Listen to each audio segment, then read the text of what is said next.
what does it really mean to fudge? Well, fudging dice rolls is when the dungeon master rolls a die, often behind the screen, and then changes the result without the players knowing. Essentially, it's lying about the outcome. Hey everyone, my name is Steven. This is Above the Table, where we like to talk about how to better run our games. In today's video, we're diving into the topic of fudging dice rolls. If you find this video helpful and you gain some new insight on when or why to fudge, or when not to, smash that subscribe button and give this video a like, as it helps the channel out a ton and it's absolutely free. Without further ado, let's get into it. I know this can be a pretty controversial topic, and before we get into it, I'm sure you're wondering, Steven, what's your stance? To fudge or not to fudge? Here's the thing, like most things in life, a little fudge can be good in moderation, but I don't think fudging is something that should be done regular by any means. Now, before you storm the comments, let me explain, and let's talk a little bit about why we roll the dice in the first place, and why you'd even bother with dice if you're ever just going to change the result. Well, dice represent the unknown possibilities of the future, right?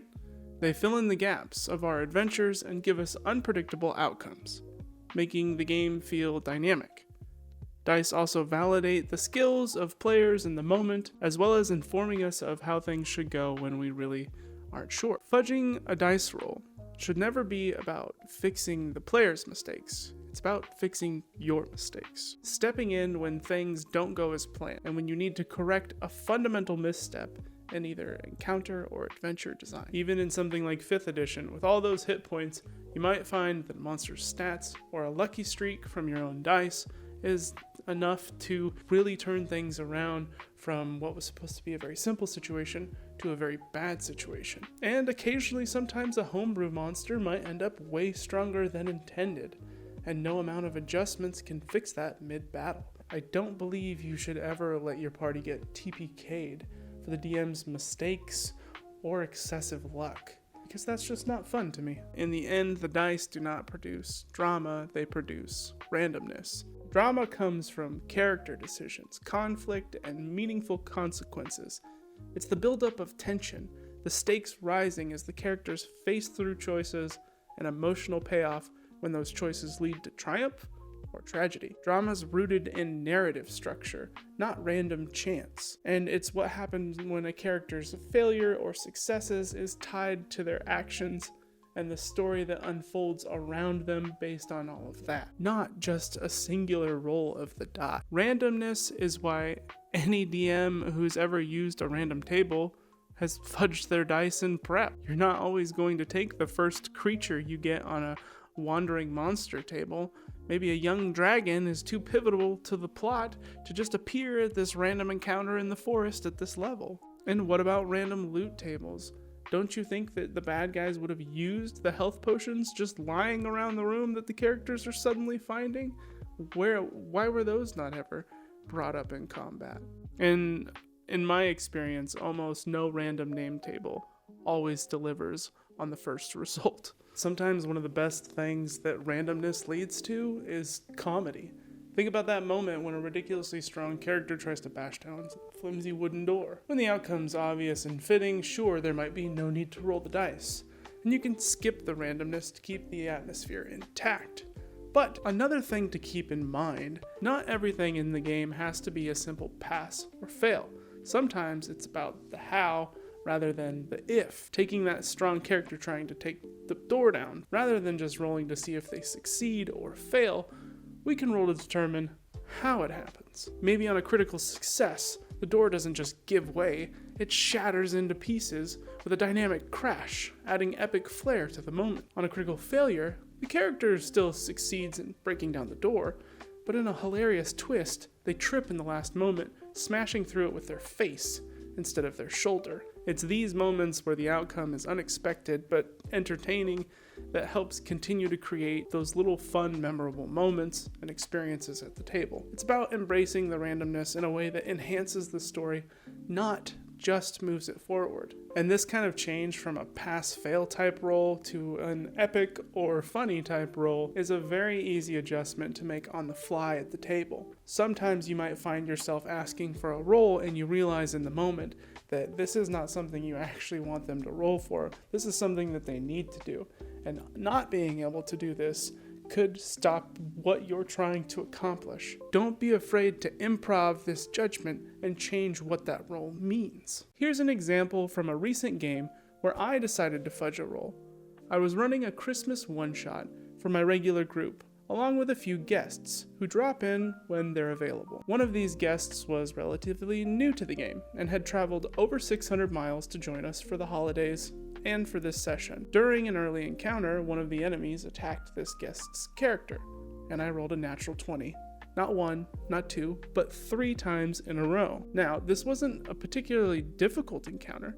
There were plenty of small enemies, and each player was engaged with at least one. And it was in this instance that I decided to fudge the second and third crit. The second one I actually made a 19, and the third I made miss altogether. Now, we can pontificate back and forth between the divine dice morality argument, but at the end of the day, in this moment, this is what happened. I invited some people to play in a one-shot adventure, 2 of which play maybe a few times a year due to their availability, and are still very new to the game. Not to mention, one of which was in town for a few days for the holidays, and they came from over 600 miles away. And the absolute last thing I would ever be willing to do is invite someone to my table in this scenario and allow the dice to decide that 40 minutes in to a roughly 4.5 hour session that they were suddenly going to become a spectator. And why? Well, this isn't fun.